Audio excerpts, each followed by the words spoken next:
Une belle étape entre Buèche et Dévoluy. Pas de ravitaillement, mais que de plaisir.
Alors on a fait une infidélité au GR au départ de Veynes parce qu'on est allé à 7h30 acheter du pain à la boulangerie du Super U qui a une petite guérite qui ouvre à 7h30 pour ceux qui veulent faire voilà, le GR.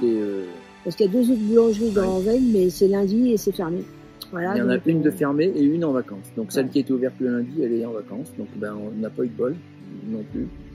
Mais on a eu que du pain, voilà, donc on n'a pas attendu l'ouverture de Super U parce que c'était 8h30, alors donc on a dit on va faire avec ce qu'on a.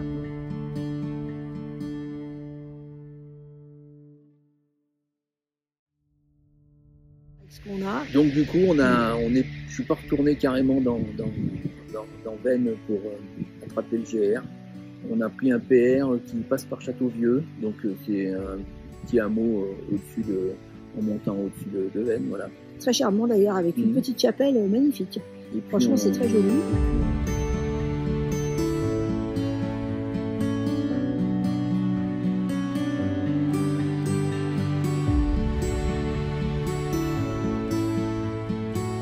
Et puis on descend à Glaise. On descend, on passe un guet et puis on remonte à Glaise. Et là, à Glaise, on rattrape le GR qui arrive du col Berthaud.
Et voilà, on rattrape le GR et puis là après on attaque.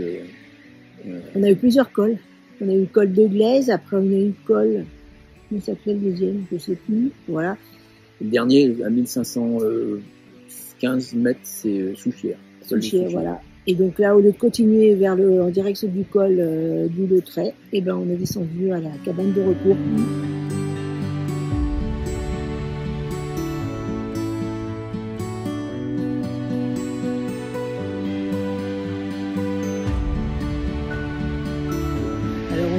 rencontré dans le GR des travaux forestiers quand même entre le col, le col de Glaise et le deuxième col. Et en fait, ça a tout bouleversé le parcours parce que le chemin qui était dans la forêt, en fait, il est dévié par la piste. Et la piste, elle a été très malmenée par les camions, les engins forestiers, etc. Les restes des coupes sont en travers du GR, a priori, toutes les branches qui coupent là, voilà. Et du coup, ils conseillent de passer par la piste. Peut-être qu'on vous mettra la photo qu'on a prise. On a fait des photos pour vous montrer. Ouais. Et puis, on passe par la piste. Bon, la piste, elle est empruntée par les engins forestiers, les camions, etc., les tracteurs forestiers. Donc, elle est aussi un peu... Elle est un peu bouillasseuse parce que comme il y a eu pas mal de pluie ces dernières semaines,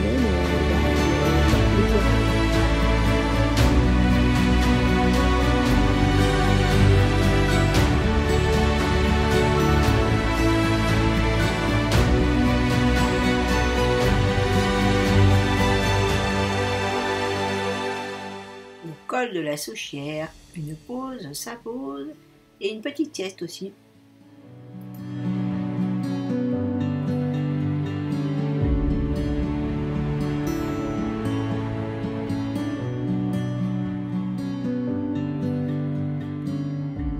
Ce soir, donc il y a Pascal qui est en train de finir le montage de la tente.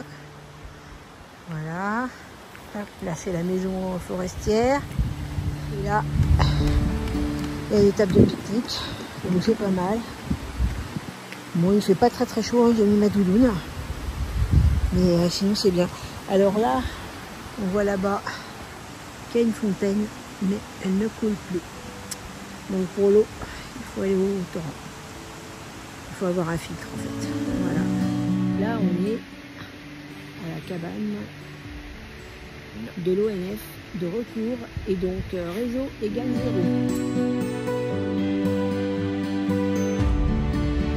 Donc voilà, on a fait une belle étape aujourd'hui. C'est une étape donnée par le topo, veine recours. Veine recours, ouais. C'est donné surtout par le Maille Hautes-Alpes, je crois, c'est ça. Maille Hautes-Alpes qui propose un tour d'évolution bêche aussi, un petit peu comme nous on veut faire. Et donc, on a suivi l'étape en fait. Et on est toujours sur le GR 94. Ça a changé vraiment de chemin. C'est vraiment sympa, agréable. On a fait autant de dénivelé qu'hier, mais beaucoup plus facile. 930 de positifs et 530 de négatifs. Et 18 km. 18 km. On l'a pas sorti du tout dans les jambes parce qu'il n'y avait pas de pentraide. Il y en a quelques-unes qui étaient un peu plus pentues, surtout au départ de Veynes.